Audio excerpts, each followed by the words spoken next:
Assalamualaikum. Waalaikumsalam.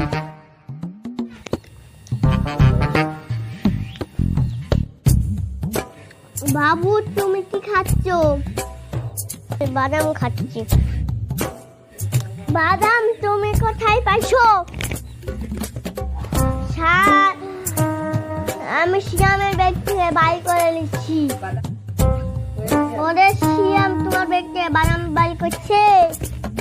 দিশা আমার bag থেকে বাদাম চুরি। এ লাঠিটা আনিস তো। ও স্যার আমাকে মাফ করে দেন ও স্যার। আর এমন কাজ করবি না স্যার, এই কাজ আমি জীবনে করবো না।